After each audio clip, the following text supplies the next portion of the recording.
Сіз салауатты өмір салтын ұстанғыңыз келе ме? Оны күнделікті өміріңізге бірнеше қарапайым өзгерістер енгізуден бастауға болады. Шындығында диетадан немесе жаттығу жоспарынан гөрі кішігірім өзгерістерді енгізу сіздің денсаулығыңызға көбірек әсер етуі мүмкін. Сіз аздап салмақ тастайсыз, өзіңізді жақсы сезінесіз. Содан кейін бірнеше әдеттерді күнделікті өміріңізге енгізу оңайырақ болады. Уақыт өте келе осы әдеттерді баяу қалыптастыру сізге ұзақ мерзімді сақтай алатын жаңа өмір салтын қалыптастыруға көмектеседі. Алайда неден және қалай бастарыңызды білмей жүрсіз бе? Онда 5 қарапайым өзгерістен бастаңыз.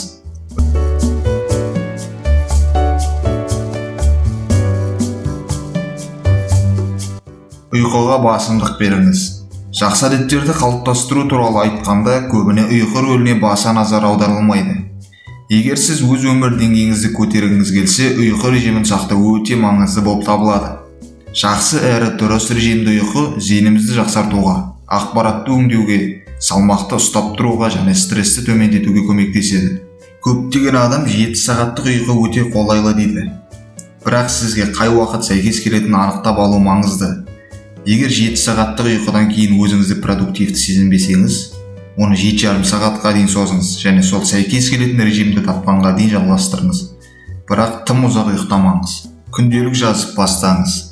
Таңертең және кешке ұйықтар алдында ақыл ойыңызды тазарту ең жақсы әдеттердің бірі болуы мүмкін.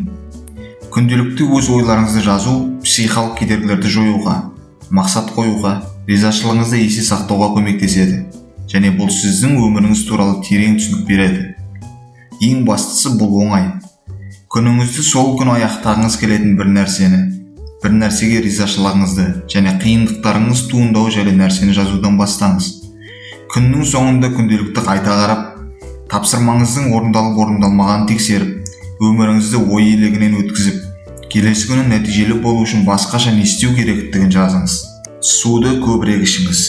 Әр тамақтанар алдында 1 стакан су ішу артық салмақты тастауға, теріңізді жақсартуға және күш-қуатты арттыруға көмектесетінін білесіз бе? Су ең жақсы және табиғи ылғалдандырғыш сұйықтық екені белгілі.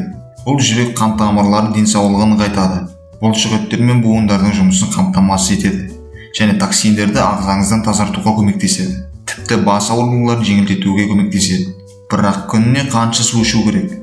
Мүмкін бұл қарапайым сұрақ болып көрінуі мүмкін, бірақ оңай жауап жоқ. Әр адамның қажеттілігі сіздің денеңізге және әрекеттеріңізге байланысты әртүрлі болады. Егер де көп су ішу әдетін қалыптастыра алмасаңыз, осылай жасап көріңіз. Суға жаңа дәм беру үшін грейпфрут, құлпынай, лимон сияқты піскен жемістерді, қияр, зімбір сияқты вегетариандық тілімдерді қайнатыңыз. Әр тамақтану алдында 1 стакан су ішіңіз.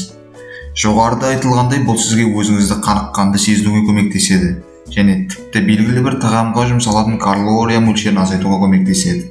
Жасыл көкөністерді көбірек жеңіз. Дұрыс тамақтану сізге көбірек қуат беріп, өнімділік пен көңіл күйді арттырады.